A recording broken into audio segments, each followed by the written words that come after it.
It's a scary thought. So we might as well not talk about scary thoughts and talk about politics. Politics. You're right. Let's talk about politics. Anyway, so this is some book. In 1950, this was published in 1950. So these aren't my words. So Who wrote it? A guy named C.S. Blumel, I don't know, B-L-U-E-M-E-L, M.D., in which a psychiatrist looks at the politician. A militant dictator is invariably an abnormal person.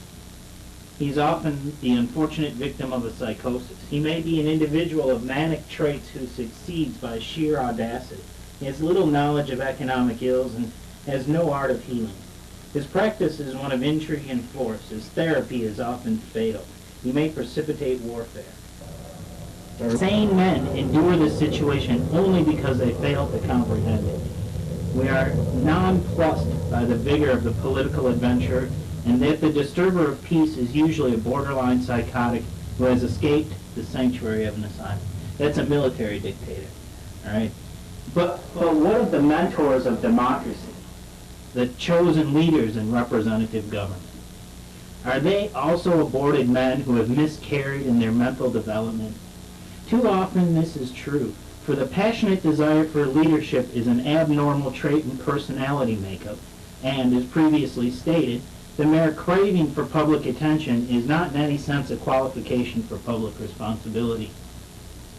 A man may be politically ambitious, yet know little of the economic and social problems. He may be forceful and persuasive. He may be gifted in oratory. He may be skilled in intrigue, and yet be devoid of all social intelligence. The politician of democracy is frequently a man of hypomanic makeup.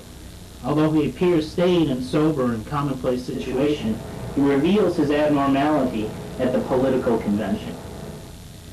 Ostensibly, he attends a convention to engage in deliberations affecting the welfare of government, but instead he becomes a hoodlum and shouts himself hoarse in the Niagara of noise. His reactions are pathologically emotional, and he manifests his manic drive by shouting, whistling, singing, prancing, and parading. He conducts his political business with tin horns, cowbells, banners, balloons, and fancy costumes.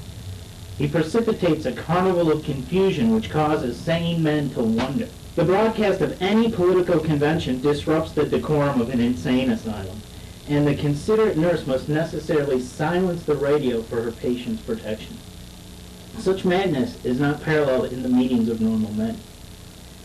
No convention of lawyers, doctors, bankers, or teachers spends itself in such emotional rioting. Only the politician reverts to this pattern of bedlam.